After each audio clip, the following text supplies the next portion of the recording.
মোৰ শুভাকাংক্ষীসকলে মোক বহুদিনৰ পৰা এটা অনুৰোধ কৰি আহিছিল যে মই দিনটো কেনেদৰে ব্যস্ত থাকোঁ। আজি মই ভাবিছোঁ মোৰ শুভাকাংক্ষীসকলৰ অনুৰোধ মৰ্মে মোৰ দিনটোৰ ব্যস্ততাখিনি আপোনালোকৰ লগত শ্বেয়াৰ কৰিব বিচাৰিছোঁ। ৰাতিপুৱাই মই ওলাই প্ৰথমতে মোৰ ব্যৱসায় প্ৰতিষ্ঠানত আহোঁ। সদায় এনেদৰে মই আৰম্ভ কৰোঁ দিনটো। ব্যৱসায় প্ৰতিষ্ঠানত আহি মই যিহেতু মই তেলৰ ব্যৱসায় বা পেট্ৰল পাম্প আছে, মই তেলৰ ষ্টক আৰু চেল সম্পৰ্কে আভাস লওঁ দিনটোৰ কাৰণে, এই সপ্তাহটোৰ কাৰণে এটা প্লেনিং কৰোঁ আমি সদায়। আৰু এইখিনি কৰাৰ পিছত মই CCTVত মই ব্যৱসায় প্ৰতিষ্ঠানটোত নথকা সময়ত কেনেধৰণে কি মোৰ ষ্টাফে কি কৰিছিল সেইটো অলপ নিৰীক্ষণ কৰোঁ। তাৰপিছত মই ষ্টাফৰ লগত কিছু কথা পাতোঁ। তাৰপিছতেই এই গোটেই ব্যৱসায়টোৰ বিষয়ে আভাস লোৱা হোৱাৰ পিছত মই তাৰ পৰা বিদায় লওঁ আৰু পোনে পোনে তাৰপিছত মই গুৱাহাটীলৈ ৰাওনা হওঁ। এনেদৰে মই মোৰ ব্যৱসায় প্ৰতিষ্ঠানৰ কামখিনি চোৱা চিতা কৰোঁ।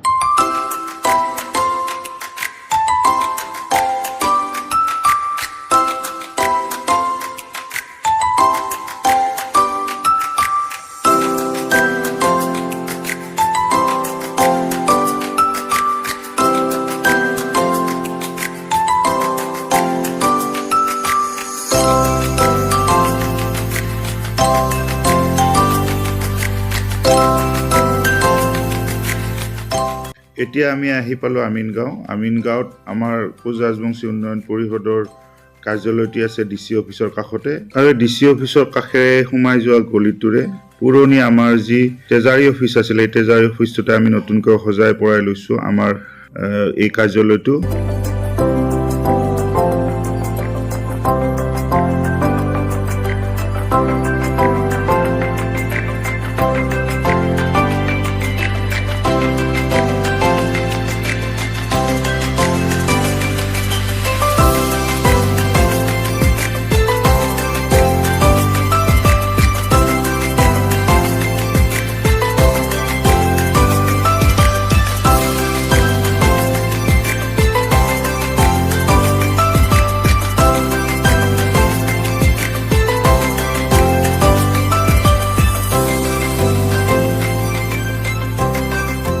আজি কাৰ্যালয়ত অহাৰ পিছত যথেষ্ট মানুহ লগ পাওঁ। প্ৰথমতে আজি লগ পাইছোঁ আমাৰ গোৱালপাৰা জিলাৰ সভাপতি সুশীল ৰাইদা।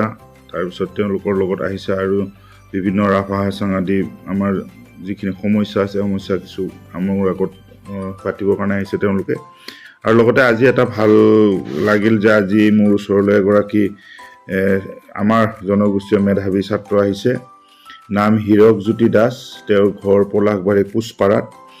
আৰু তেখেতে এইবাৰ মেডিকেলৰ বাবে সাজু হৈছে। মেডিকেল পঢ়িবৰ কাৰণে তেওঁ এডমিশ্যনৰ বাবে তেওঁৰ সাজু হৈছে আৰু এডমিশ্যন ল'বৰ কাৰণে তেওঁ আমাৰ যি কোচ ৰাজবংশী জনগোষ্ঠীৰ আসন সংৰক্ষণ আছে 8খনেই, তাতে যাতে তেখেতৰ আসনখন লাভ কৰিব পাৰে তাৰ কাৰণে তেওঁ আবেদন জনাব।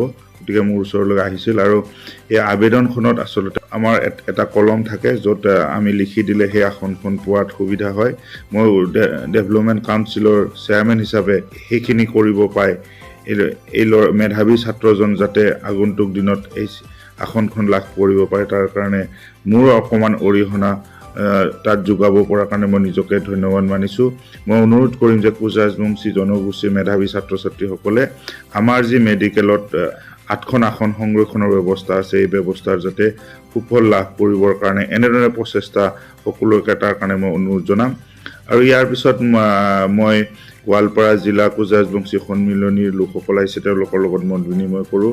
বিভিন্ন ধৰণৰ সমস্যাখিনি মই সমাধান কৰিব তেওঁলোকৰ চেষ্টা কৰোঁ। গোৱালপাৰা জিলাৰ বিষয়ববীয়াসকল বা অন্যান্য ব্যক্তিসকলক লগ কৰাৰ পিছত মই এইবাৰ আৰু আমাৰ ব্যক্তিক মই চিনাকি কৰাই দিছোঁ। আমাৰ মাজত আজি অফিচত আহিছে, আমি পাইছোঁ ডক্টৰ ৰবীন দাস, কোচ ৰাজবংশী সন্মিলনীৰ উপসভাপতি তেখেত। আৰু তেখেতে এগৰাকী জাতীয় আন্দোলনৰ লগত জড়িত আছিল, তেওঁ এটা সময়ত আছু কৰিছিল আৰু তেখেত হ'ল ঐতিহাসিক অসম চুক্তিৰ এগৰাকী অন্যতম স্বাক্ষৰকাৰী। তেখেতৰ লগত মই যথেষ্টখিনি আমাৰ স্বগোষ্ঠীকে ধৰি অন্যান্য আমাৰ যি সমস্যা আছে বা আমাৰ যি সাংগঠনিক দিশৰ ওপৰত যথেষ্টখিনি আলোচনা কৰোঁ। তাৰ লগতে আমাৰ মাজত আজি উপস্থিত হৈছে আমাৰ এই উত্তৰ গুৱাহাটী কোচ ৰাজবংশী সন্মিলনীৰ সভাপতি তথা এখেত অসম বাৰ্তাজীৱী সংঘৰো অসমৰ সভাপতি। তেখেত হৈছে মধুসূদন মেধিদা। মেধিদা মোৰ লগত বিভিন্ন দিশৰ লগত জড়িত হৈ থাকে আৰু আজি এখেত দুগৰাকী মোৰ লগত আহিছে আৰু যথেষ্টখিনি আমি বিভিন্ন দিশৰ ওপৰত তেখেতৰ দুগৰাকীৰ লগতে মই আলোচনাত বহোঁ আৰু বিভিন্ন দিশৰ ওপৰত আলোচনা কৰোঁ। আৰু তাৰপিছত মই অন্যান্য আৰু যিখিনি যাৱতীয় মোৰ যিখিনি এই অফিচৰ কামখিনি কৰি উঠি মই কাতে লাগি থকা আমাৰ অফিচৰ জিলাৰ উপায়ুক্তৰ কাৰ্যালয়ত গৈ উপায়ুক্তক সাক্ষাৎ কৰি মোৰ কিছু কাম আছিল, সেইখিনি কৰাৰ কাৰণে আজি তেখেতৰ ওচৰলৈ আহিছিলোঁ আৰু তেখেতে আজি মোক যথেষ্টখিনি সময় দিয়াৰ কাৰণে তেখেতলৈ মই ধন্যবাদ জনালোঁ। ইয়াৰ পিছত মই কামৰূপ গ্ৰাম্য উপায়ুক্তৰ কাৰ্যালয়ত মোৰ কামখিনি সম্পাদন কৰি মই ইয়াৰ পৰা পোনে পোনে দিছপুৰৰ সচিবালয়লৈ ৰাওনা হওঁ।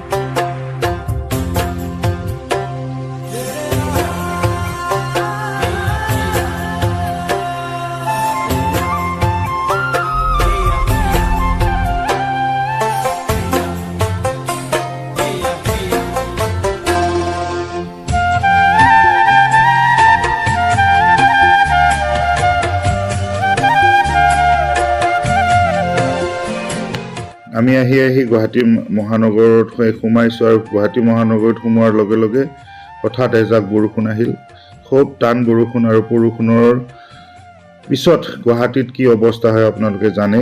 আমি এতিয়া পাইছোঁহি ৱাৰলেছ, আৰু ৱাৰলেছত একদম ৰাস্তাত পুৰা পানী, আৰু পানীৰ মাজে মাজে আমি আগবাঢ়ি গৈ থকাৰ পিছত যথেষ্ট যান জঁটৰ সৃষ্টি হৈছে।